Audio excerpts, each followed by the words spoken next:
I'm Carson Warren, and I'm going to give you a TED Talk on how to grow your skills in the business world. So let me get started. Creativity. It's unlearned. It is unable to be defined by any major philosophical author because it is different for every person.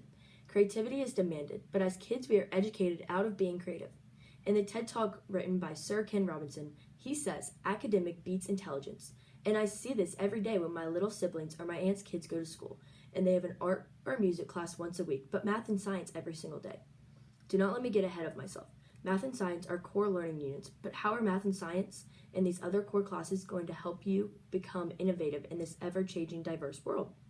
It's not too late to start. Kids need creativity stigmatized in their brains every day to be able to retain this skill throughout their life. Statistics show 98% of 5-year-olds are creative, but only 2% of adults. Why do you think this is? I struggled all week coming up with an idea that would be considered creative for a simple class project. I emailed my professor and she said, Carson, do not use words like good or creative before you see what you can come up with. I cannot define your creativity. And then it hit me. Instead of educating people out of creativity, why not continue to grow children's creative skill set? It's just an idea. I'm sure many have had it before, but there's no better time to start than now. And this leads into my next topic, ambiguity. The Webster Dictionary defines ambiguity as the quality of the art of being ambiguous. Well, what does ambiguous mean? Doubtful or uncertain, especially from obscurity or indistinctness. Where to start? Start being curious about everything. Why is this like that and that like this? How did this get here? Why is this here? Put your phone down and be curious about it. Think creatively. Explore the possibilities. And when you really are critically thinking about things, safari will only get you so far. In life, your brain is forever. When you're curious, you'll be led to success. Being intelligent is only defined by the facts, but curiosity and hard work. Secondly, curiosity leads to adaptability. You'll begin to become more adaptable when you rely on your own knowledge instead of straight facts and formulas out of a book.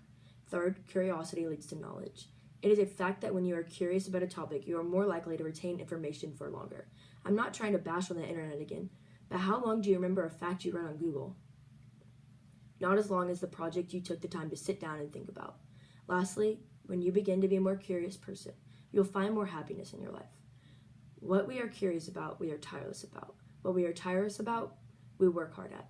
What we work hard at, we get good at. Curiosity outworks the competition every time.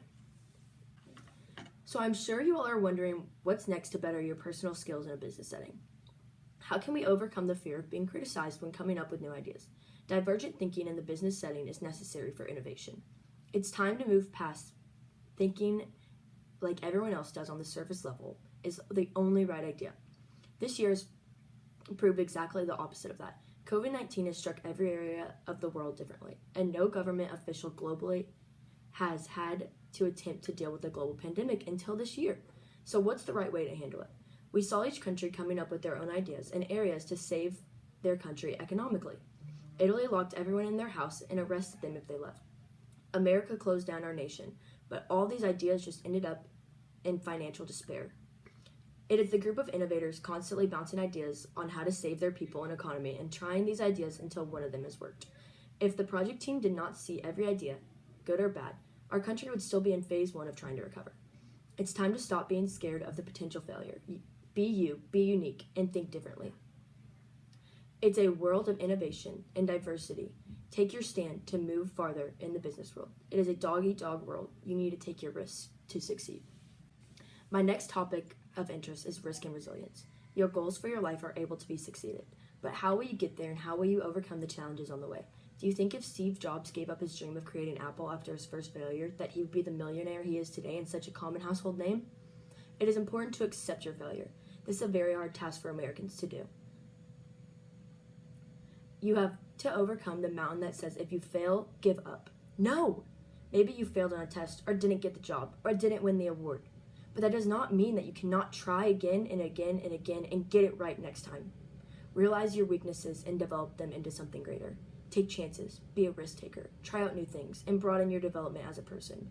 You are only smart as your intelligence. You gain intelligence by learning new things, and this goes beyond what you can learn in school. Failure seems like embarrassment and shame, but you need to take it as a chance to grow. Thank you for listening.